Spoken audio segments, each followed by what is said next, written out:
Welcome once again to Superconnectivity. I'm your host, Charlie, the Professor Esser, and with me, as always, is... Phil, Filmy, and Parrot. And tonight we have a special guest star from the land of the listeners, just like you, crazy folks, our number one fan who asked to be on, and as such is here. Introduce yourself. Hello, I am Kenneth Smyson. Good to finally be amongst the speakers of this community. Gunning for my job. Yes. I know there's a little confusion on the cast. That's okay, Kenneth. We are very happy to have you regardless. Yes. Happy that Phil is not. That would be very sad. No, Phil is not going anywhere. Although Philip Parrish, I come here to bargain. I'm Dormammu all of a sudden? Yeah, someone's Dormammu. Okay. Anyway, so for those who don't know, that is the killer line from the new All Awesome movie from the brains at Disney and Marvel, Doctor Strange. Now, Kenneth, you've seen Doctor Strange? Yeah, Thursday night premiere in my humble city of Redding, California. I'm sorry, where are you from?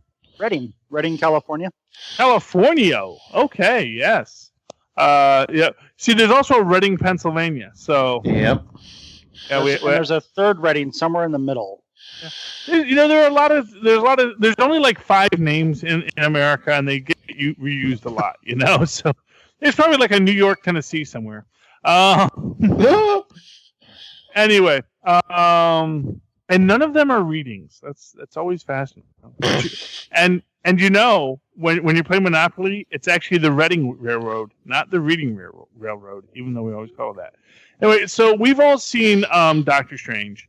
What did everyone think?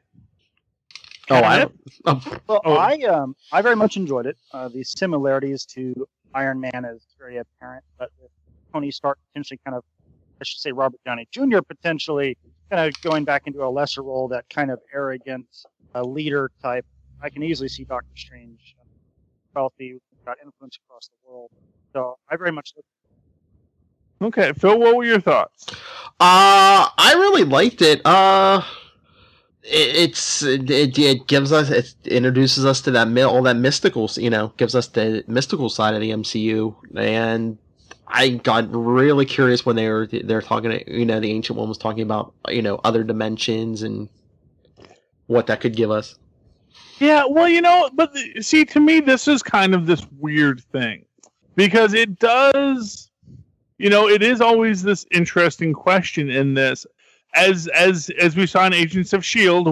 when discussing, and actually, and I'm going to get into this in a bit, in Agents of S.H.I.E.L.D., Phil Coulson makes the point, I've met gods. They tend to not be gods, just aliens, Mm-hmm.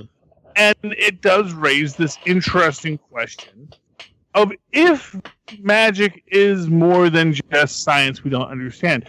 One of the things that really kind of struck me as weird in this movie is, and folks, if you haven't seen the movie, this is Superconnectivity. It's a spoiler podcast. We do talk it all. So if you don't want spoilers, sorry. But yeah. So anyway, one of the things that kind of bugged me in this was the sling rings. I don't know if they've ever had sling rings in the comics. I know they had thing rings, and I was really waiting for Doctor Strange to say, "Sling ring, do your thing." But when this idea that, okay, here's this object, and that's how we're doing the magic. It so spoke to this idea of almost a movement away from the idea of magic and towards the idea of science. And the idea that it's not that. Now, we've always dealt with this mind-body connection, and we've always skirted the line of magic. But when we get into this idea of other dimensions and the other laws of physics that can maybe be brought into this universe, do we effectively demystify magic and just make magic a more advanced science? What do we think, guys? Well, yeah, I think I definitely felt that's kind of what they did. to an extent. Although I wonder if they use the sling rings as a way to minimize the power of being able to just to open up a portal anytime you want. Then you can lose this sling ring, which happened in the movie. Yeah. Set a character back. Yeah. Although, I also kind of wonder, because of course, when we actually really get introduced to the sling ring, we're also introduced to the idea that, you don't have to have hands to do magic. So it's one of these interesting things where they kind of take with one hand and give with the other, where they say, oh yes, well, here's the sling ring, and you need this to do this thing. You need the mystical object, which again is a weird concept. Coming from there was a great during the incursion lines in the FF books, or not the FF books, but the Avengers books, written by Hickman, and they have the Illuminati going up against the. Essentially it's supposed to be it's a Squadron Supreme pastiche. It's a Justice League pastiche that they're going up against, and you have Doctor Strange going up against Dr. Fate. Their version of Dr. Fate. And he basically says to Dr. Fate, you're not a magician, you're just a librarian. You're a curator. You've got these, all of your power is in your relics. You have no real spells. And in this, it almost seems like they're saying, mystically charged objects are just as good. Although, for what it's worth, in our current Blood in the Ether, that is actually exactly where Doctor Strange has been moved back to in the actual comic books.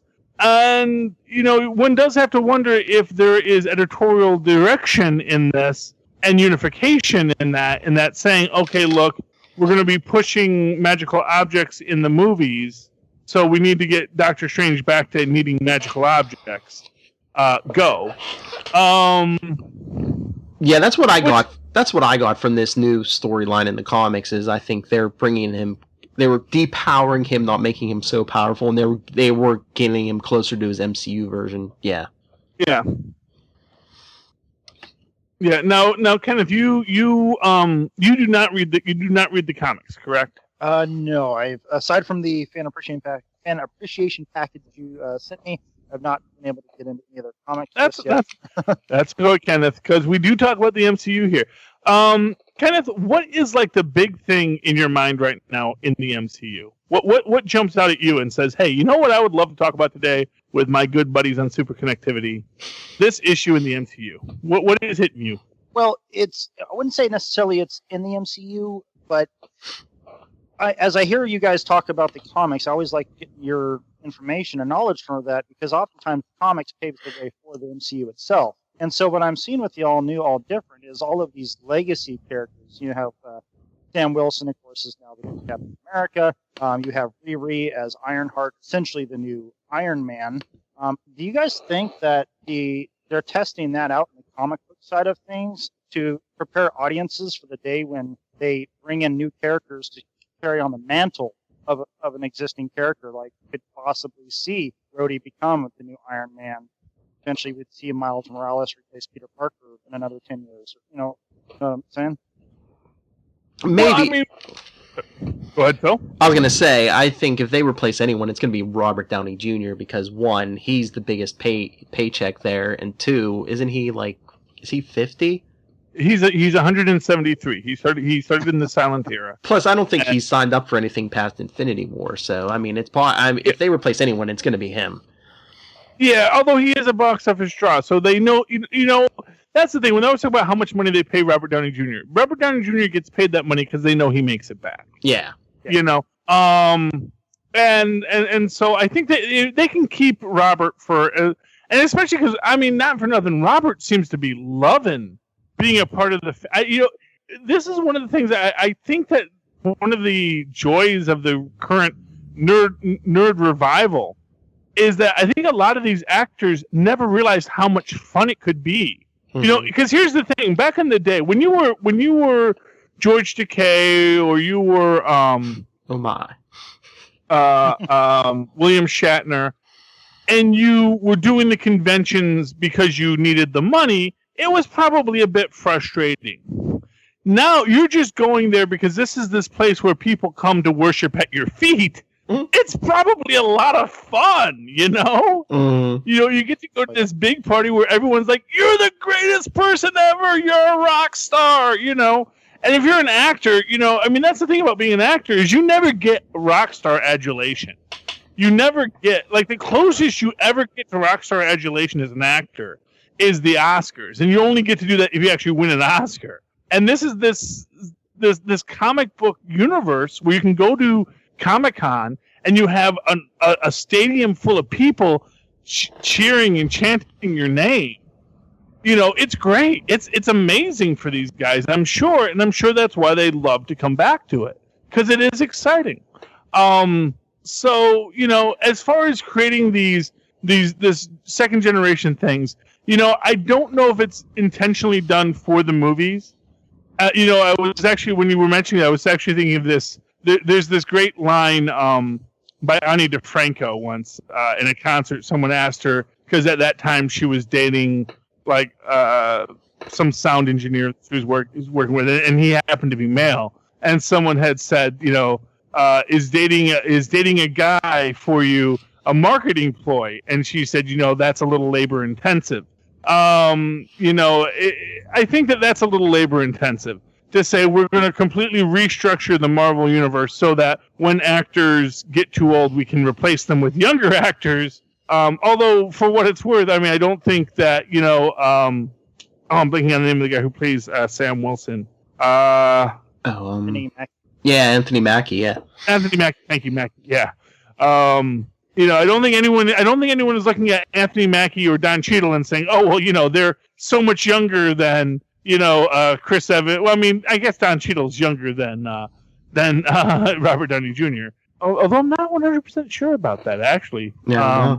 Don Cheadle's been around for a long time. He's actually, you know, he is, you know. Although I am so happy now. Getting back to Doctor Strange, because there was this whole.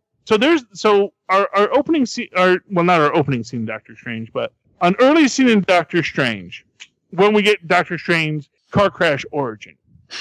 There's all this talk that there were all these Easter eggs that are completely unconfirmed. Now, when they were talking about the Air Force officer with the crushed spine from wearing experimental armor, did you think that was supposed to be Rhodey? Yes. Yeah, I absolutely did. See, I actually thought that was one of the guys from the Hammer tests. Oh, Iron Man 2? Yeah, Iron Man 2. Remember the guy who's like got his spine turned around? Mm-hmm. And Hammer says, "Hey, I'll have you know that man lived." You know? And that's, you know, to me, because I don't know because first off, Rhodey's armor wasn't experimental.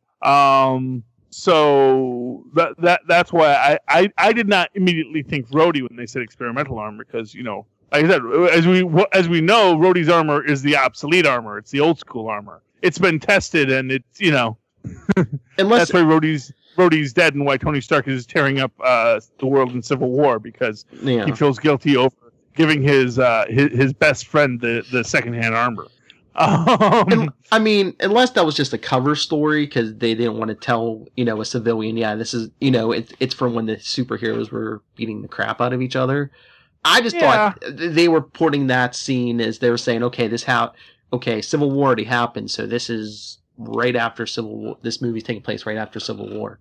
Well, you know, it's an interesting question in that, because we do see, prior to that, we do see the Avengers Tower. Mm-hmm. Which, of course, places that scene actually at what's it called?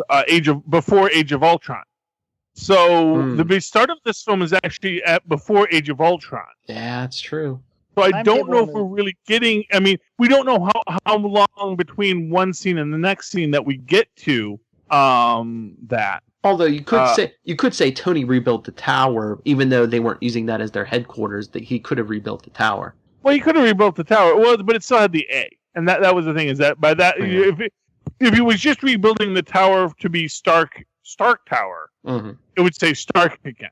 That he kept it as Avengers Tower. I mean, you can debate it in a lot of different ways, but my sense of the timeline is that at least when we're starting before Age of Ultron. because let's be honest here, that is which actually even would put it maybe closer to that Iron Man 2 era, where you are dealing with like a just post Avengers Iron Man 2, which would put it right in line with the testing of the hammer armors. So that might actually be exactly where it's at. Yeah, but Iron Man 2 is before the Avengers. Because Iron Man 3 came out. Iron Man 3 was the next one after the first Avengers. Oh yeah, you're right. So yeah, of course, that guy could have been suffering for a long time with that crushed spine. Exactly. Well, there's also and it could have been just someone completely different. Now the other thing that was kind of weird to me was people are saying, because the other case that actually intrigued him was the schizophrenic woman struck by lightning. And people had said that could have been Captain Marvel's origin. And there is a way you can break this down for a Captain Marvel origin. And this is the thing. I think people claimed it, and they said, but and you get people saying, well, how is that Captain Marvel's origin? Well, maybe they're changing it, and it's just basically it's a woman who was struck by lightning. That must be Captain Marvel. Here is how you break it down. In recent Captain Marvel stories, there was a whole thing about the psychomagnetron being stuck in her head, and that causing a dissociation of reality. Because of course the psychomagnetron is essentially the Kree technology, at least in the way it's presented right now, is actually in a very science-magic way, which actually ties back into our Doctor Strange questions of this idea. And the way it's dealt with the books is that you have this idea of optimal belief, which that basically observation creates reality, if you will. This is actually something that goes all the way back to when Rick Jones merges with the supreme intelligence of the Kree Overmind and actually awakens the full human psionic potential, and he basically creates the invaders. Brings the invaders in to fight the Kree Skrull War because the rest of the Avengers weren't available. We all read that book, right? No, okay. No, I did. Yeah, but this is something that they've dealt with in the books with Kree science. That Kree science does get very magical in its derivation. Now, how a schizophrenic woman with a brain implant getting struck by lightning it translates into her becoming Captain Marvel, I'm not 100% certain. I mean, couldn't it be like some kind of alien energy or other dimensional energy, and people who witnessed it just assumed it was lightning? Yeah, or a particle accelerator exploded, and now she's going to be able to travel back into the timeline and mess up the timeline. That's okay, yeah. Flash. Yeah. Right now, I'm blaming Barry Allen for Trump. So. Oh man. Well, there's also the possibility of her being the Netflix villain Typhoid Mary. Oh, yes. I tried an article. I just linked you guys that was very intriguing. Oh, now that actually makes a lot more sense because Typhoid Mary is schizophrenic, as I recall. Mm-hmm. So among the characters in Marvel, now there was a dissociative episode with Carol Danvers, but that actually had to do with her dealing with sort of MODOK babies that were sort of rewriting reality because AIM had sort of created this army of MODOK babies that could rewrite reality essentially, and they had put her into her. Because there was a time where she was using a secret identity, and so that was sort of a bit of a dissociative episode for her. But Typhoid Mary is dissociative. The other person who is dissociative, of course, is Aurora. Mm-hmm. But she's a mutant, so I don't know if we can get her. But if we ever do get Aurora back, if we ever get some mutants in this universe, that's who that could be. But I don't think that was supposed to be a shout out to Captain Marvel, because I don't think they've done the Captain Marvel origin yet. So I don't think any of that was the case. Well, I'm hoping her origin is like Spider-Man and Black Panther, where we see her as just unpowered yet in Infinity War, to then introduce her there and then do her solo movie before they come back for Avengers 4. Yeah.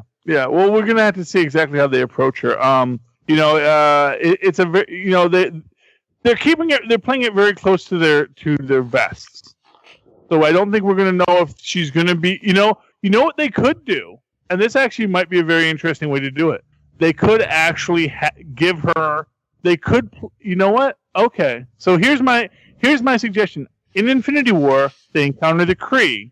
They have this, Carol Danvers, Air Force intelligence officer, going along with them, or maybe even as a S.H.I.E.L.D. officer, or probably Air Force intelligence, probably under General Ross. Or who has worked with General Ross in the past, because we know that Ross is back in this universe. And she gets pulled into this, and she's the one that merges, like Rick Jones did, with the Supreme Intelligence, and that's the origin of her powers, because she unlocks total human potential, and because they're really making her be as they have recently. Really up-powered the Captain Marvel character to her being the Superman pastiche. They actually had up-powered the original Captain Marvel in a similar way not too long ago. So the idea of making her just the ultimate Superman pastiche as the ultimate human being might be how they're going to approach her in the movies. We'll have to see. Now, Kenneth, you said you just recently finished Luke Cage. Yes. What'd you think of it?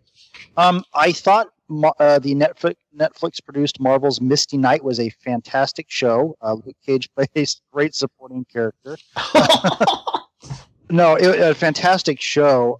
Misty Knight just blew me away. I didn't expect such a strong secondary character. But then too, we already saw Luke Cage in the first one, or in Jessica Jones, so we already kind of got an idea of what that character was going to be. So the ace up their sleeve was Misty Knight. But Mike Coulter plays that performance great.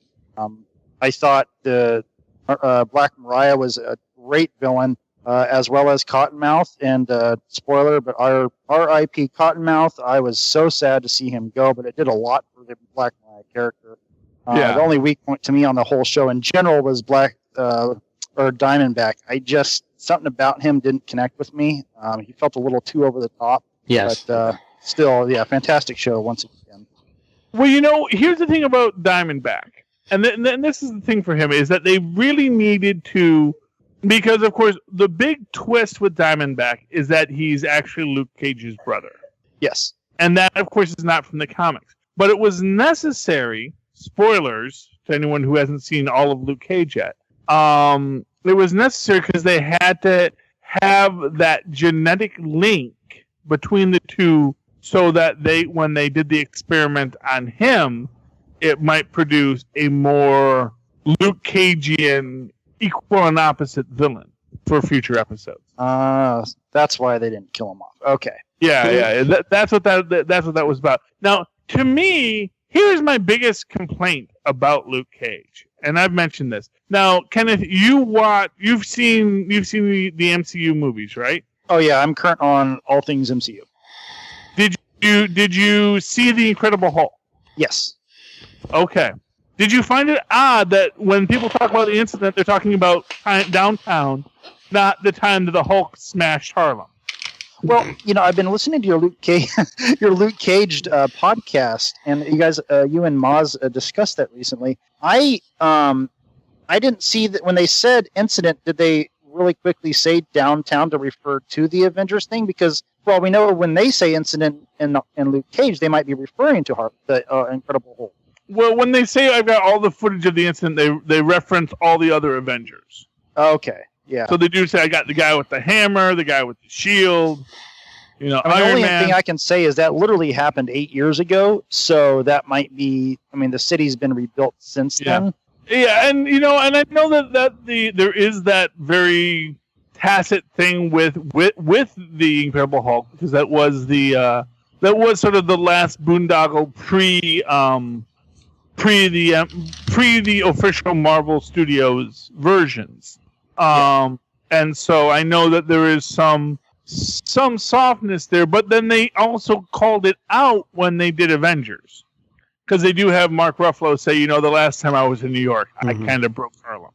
But I mean, as bad as the Hulk and Abomination fight in Harlem was, I mean, Avengers was way worse. I mean, it's an army. It was an army, literal army of aliens led by an Asgardian god. So people might. Yeah. Well, yeah. This is true. This is true. And So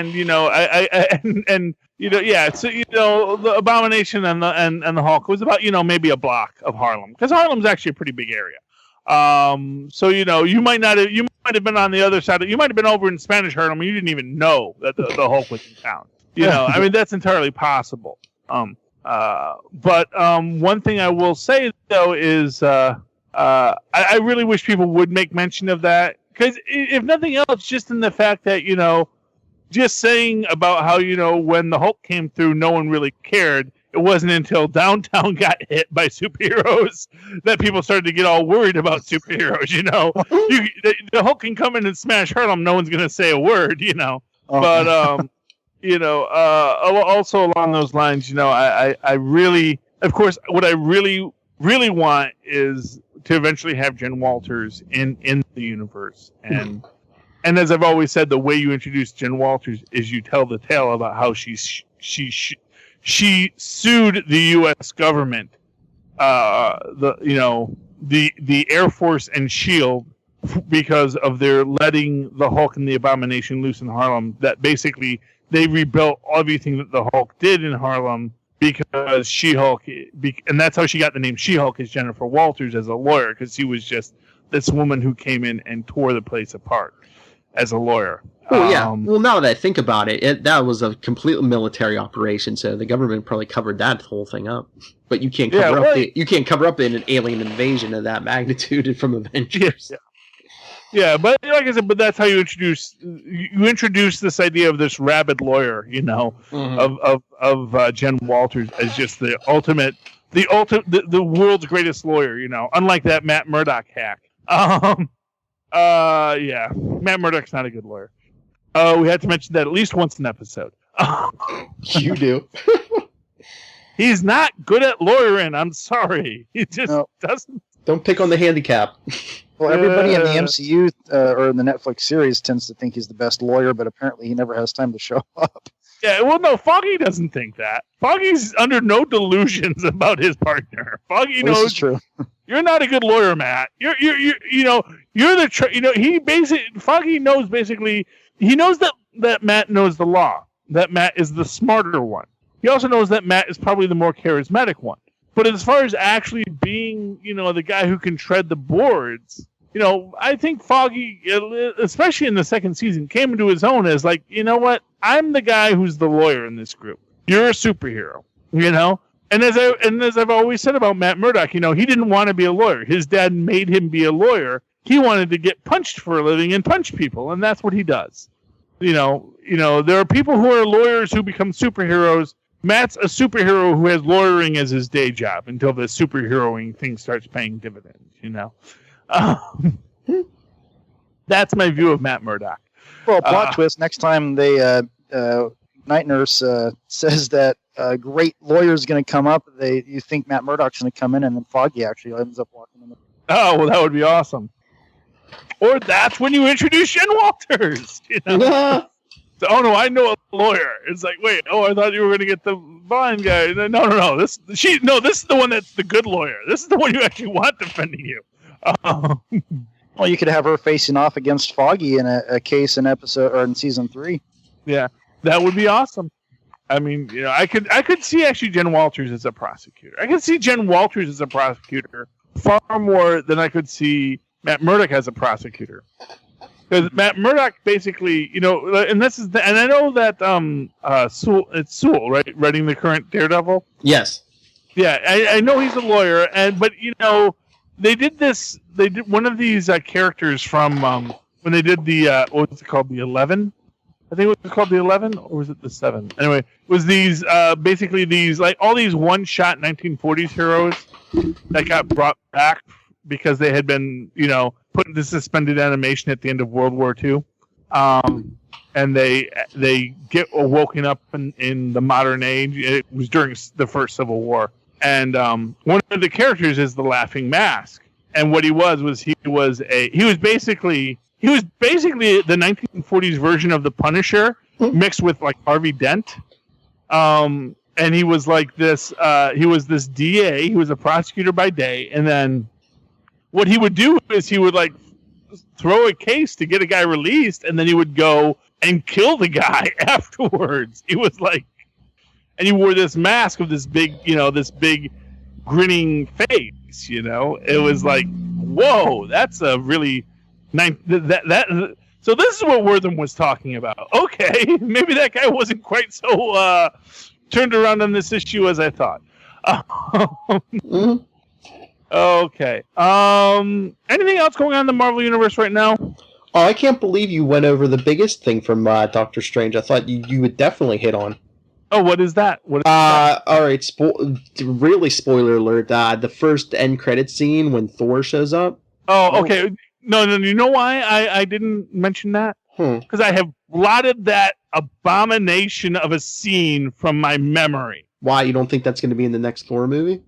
Well, it was basically a scene from the next Thor movie. Yeah, I'm sure it'll be. You know what that reminded me of? Remember at the end of the second Amazing Spider-Man, where they give you a scene from that X-Men film that's just completely out of context, completely unrelated. It's like, okay, so they did that at the end of Ant-Man with with Civil War. Yeah. No, what do you mean? Well, at the end of Ant-Man, he's right. They had that scene when Cap and Falcon find the Winter Soldier. Remember? And his arm device. He said, Tony's not going to let it. Tony, we can't go to Tony, and that's when Sam Wilson says, "Oh, I know a guy." Okay, yeah, but in that case, it seemed a lot more. So let me put it this way: when you have that, it seemed a lot more organic than this. But I can't believe you're not asking them. I thought you'd be all over this. So last time we saw, at the end of Thor 2, Loki was masquerading as Odin on the throne. Now, Thor must have caught him and he's on Earth with him. But that begs the question: then where's Odin? Loki doesn't know where Odin's at. What? He just tossed him in the a random dimensional portal. He didn't know what he did. Well, yeah. Well, so yeah. There's definitely. And here's basically what I'm going to say on it is, here's what I'm going to say. They had already spoiled that somehow Doctor Strange and Thor link up in Ragnarok because they showed that he goes to Doctor Strange's address, and they have already and basically if you read all the spoilers that are out there, you already know that there's this whole subplot about Odin as being a homeless guy on the streets of New York. So really, it was cute. Basically what it was too cute by half, but it's out of context. To give you a counter example, when they do the Ant-Man reference, when they do the Civil War reference at the end of Ant-Man, it's still about Ant-Man. Yeah. When they do the and there was actually another one. When they do the Guardians of the Galaxy reference at the end of Thor 2, it's still about Thor 2. It's still about, Sif and Volstagg taking this item to the Collector. This I kind of felt like it was just completely. First of it's just two guys in a room sitting there talking. It was a weird because it completely jumps ahead in Stephen Strange's story because now he's running the New York Sanctum and he's got a list. He's apparently now the magical Nick Fury. He's got a list of special individuals that when they come to this dimension he's got to go check out, at the top of which is Loki. It was just a weird scene to me. And so, it really took me out. Now the second after credit scene, that was powerful. Mm-hmm. Well, the two scenes should have been switched because after the credits, it would have been the mid credits. I should say it would have been better to see the Mordo reveal of him segueing into being an antagonist. Yeah, I mean, I absolutely think that. I actually think there's a great strength to that idea. Although, here's my thing: I still think that the Thor scene is just so tacked on. Yeah, that's my problem with this Thor thing. It just seems so tacked on in an inartful way. It's like so. For example, if you wanted to do a Thor mid-credits scene, you just have what they showed us earlier, which is that. You have Odin's son walking in civilian garb down the street and have him have the card that says 177 Bleecker. Do you think they did that for the general audiences? The people who maybe don't read every article like we do, and it's just like, okay, everyone, there's a Thor movie coming. Doctor Strange, he's gonna be in. I mean, he's gonna be a little bit in this movie, but he's gonna be in the mix with the Avengers eventually. Yeah.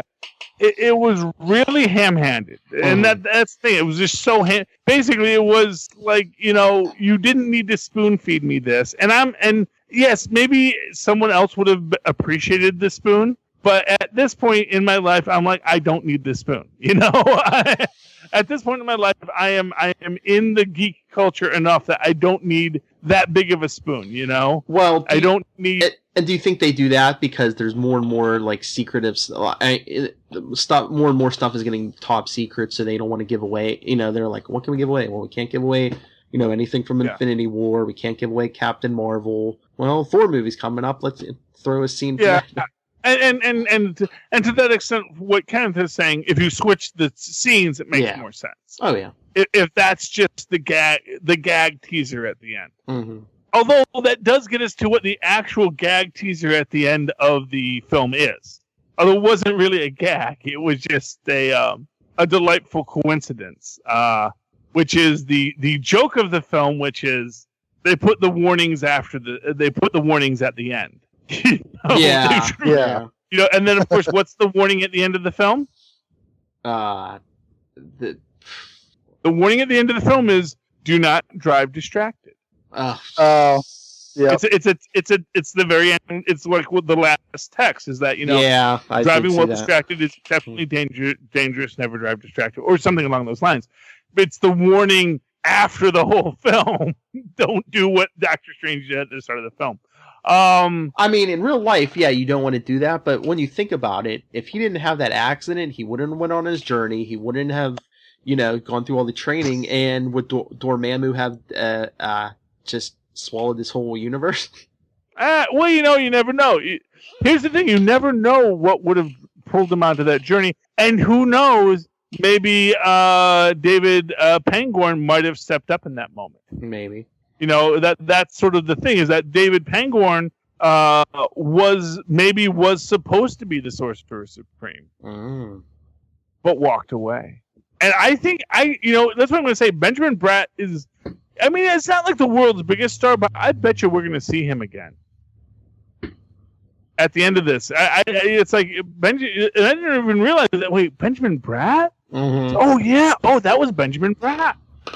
And then it's like, well, what? They used Benjamin Bratt for just like, a 3-second scene? Like, no, Benjamin Bratt's going to be back. Benjamin Bratt's character is going to come back, and he's going to be someone else. Oh, he's going to be Master Pandemonium. Oh, yeah. Yeah, there you go, man. That's the next step, because that. You know what? You know where you'll see Benjamin Bratt again? You're going to see him on Agents of S.H.I.E.L.D. as Master Pandemonium. Brad will do TV. He's fine with that. Or if they do a Ghost Rider on Netflix series. Yeah. Oh, and they've talked about the Ghost Rider Netflix series. Definitely. He needs a villain, and this is a guy who's willing to trade some stuff for some stuff. And he has a connection with Mephisto. Absolutely. There we go. Mark our words. Benjamin Bratt comes back in the Netflix series of Ghost Rider as Master Pandemonium. Words have been marked. Okay. All But actually, to that distracted driving thing, did anyone else think it was interesting that in the original story it's a drunk driving accident, and in our modern story it's a distracted driving accident, and how drunk driving used to be this scourge that was dangerous but so common, and now driving while drunk is so uniformly negative that you couldn't have someone drive drunk, so we have him drive distracted, which is the new driving drunk. Well, that's actually a very wise thing for them to do. I mean, it goes back to the email I sent regarding the politics in art. I mean, they inform each other, and social issues inform art, and art informs the social issues. That'd be great to see Doctor Strange do a "Don't Text and Drive" public service announcement. Oh, that actually would be kind of cool. Oh yeah. Plus, it makes it more modern, and I mean, there's probably more accidents. There might be more accidents these days from distracted, texting, driving than, drinking and driving. But do you think maybe too they didn't want to do the drinking thing again because people would be like, oh, that's Tony Stark's thing. No, that's another aspect of it. Yeah. Yeah, actually, I don't think you could have Doctor Strange doing "Don't Text and Drive" because really, texting and driving, as you said, really worked out pretty good for him in the long run. Except for the hands, yeah, it worked out good. Yeah. Benedict Cumberbatch, I think Benedict Cumberbatch doing that PSA makes a little more sense, but yeah, but along, yeah. So that's that. So final item to talk about because we do have to wrap this up. Even though we have our special guest, we can't go too long. We can't go too long tonight, because I'm sure Phil and me both have to get to bed. Ken, he's out in California, so he's like, "What do you mean? It's like 4 in the afternoon." It's like, what are you talking about, man? It's like I just got off work, man. It's happy hour. We East Coasters. This is a little later for us. Yeah, we're from the future. But, it's almost 9:00. Yeah. But along those lines, let's. The news came down that Fox is looking to reboot the Exoverse with the departure of Bryan Singer. Is this the perfect time to introduce mutants into the grander MC universe? And as a follow-up, should they bring the Fantastic Four in? Yes and yes. I mean, this would be the perfect time for them to make a Sony-like deal with Marvel or Disney, whoever, but yeah, I mean, I think it's a perfect time. You have Logan coming up. That could be like the final word on that universe. Mm-hmm. Deadpool. I guess Deadpool 2, but I mean, you get Logan, you get Deadpool 2, and then they make their deal with Marvel. Well, remember with Deadpool, Deadpool can move between the universes. Because as Deadpool said, are we seeing Stewart or McAvoy? Yeah. So Deadpool can move to the new MCU universe and says, "Ooh, we're getting that." It says, "Ooh, I'm getting that Disney money now." I mean, that scene just writes itself. So yeah, I wouldn't worry about the Deadpool tool in that story because they didn't let Deadpool be a big part of the X universe. Perhaps intentionally thinking that we're probably gonna have to keep Deadpool around when we move. We probably got to keep Ryan Reynolds as our go-to when we go over to Marvel in the next couple series. So you think even if they make a deal for the X-Men in the MCU, Fox is going to hold on to Deadpool for themselves? Well, no, I think that Deadpool will be in the MCU as a co-production, but it'll still be Ryan Reynolds. It'll still be that group we already saw: Negasonic, Teenage Warhead. I was going to say one good Colossus. One time they got Colossus right, and they got him so right. That's the thing about Colossus in that is like, man, that was the one time you actually got Colossus right. 4 or 5 times. Well, in the James Bond series, from Pierce Brosnan to Daniel Craig, Judi Dench came back as M, and it didn't throw any of the audience members off. So if Deadpool were to go from one to the other, I don't think it would be that confusing to audiences. Yeah. Well, of course, and of course, Bond had already established that as an idea with Q continuing on from actor to actor. Oh, that's right.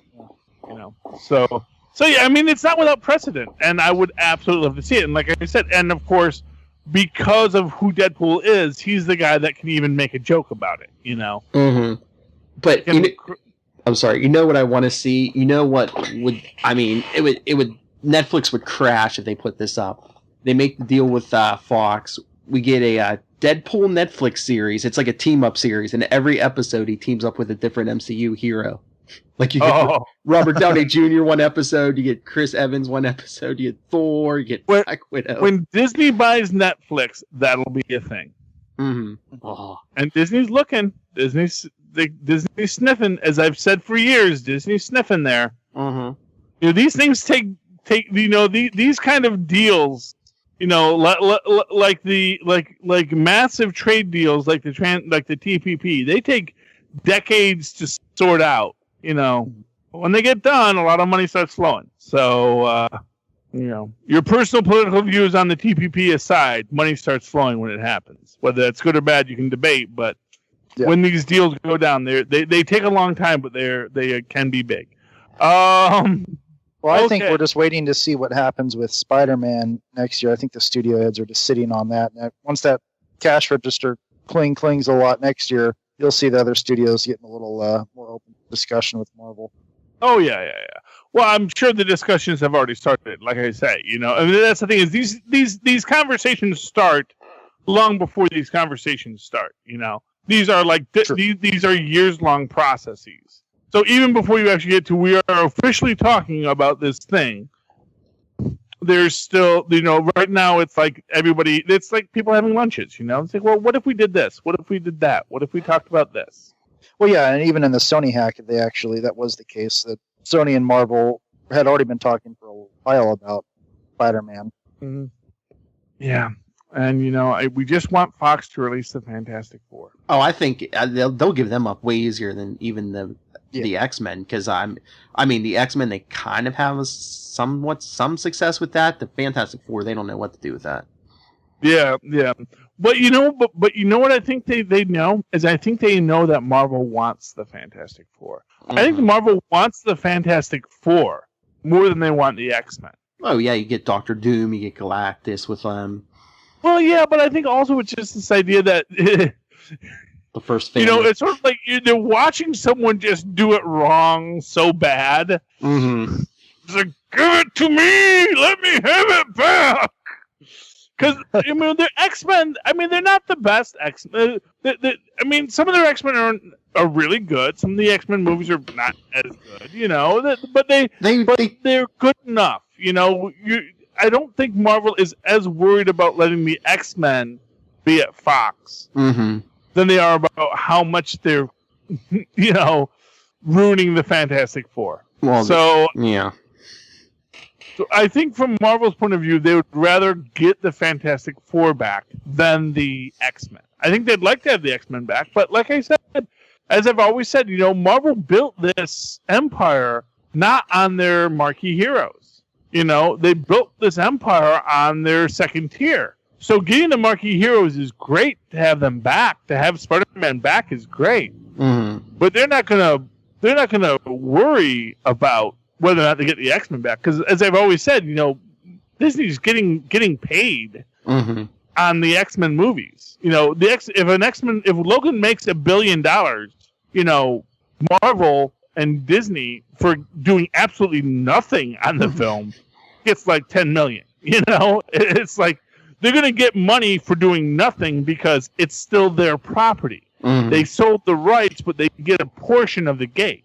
So and they get all the T-shirt sales. So you make an Old Man Logan movie, all of that Old Man Logan art that, you know, they own lock, stock, and barrel, they put on a T-shirt. It's all their money, you know. Mm-hmm. So they are not worrying about how the X universe is doing because it's making enough money for Fox and it's making enough money for Marvel. Fantastic Four is a property that Marvel is sitting there saying, we could do so much with this. Just give it back to us. You're doing it wrong, you know. Okay. We have done a super long Superconnectivity with our special guest, Kenneth Smyson. Kenneth, give us a nickname for you. You're Kenneth. You can just call me Kenneth. Oh, okay, Kenneth. Or like a nickname that people have given to me. Well, how about we call Kenneth? Let's see if I can. Cackling Kenneth Smyson. There we go. I'll get my witch hat for the next time I'm appearing. Cackling Kenneth Smyson. There we go. Cackling Kenneth Smyson.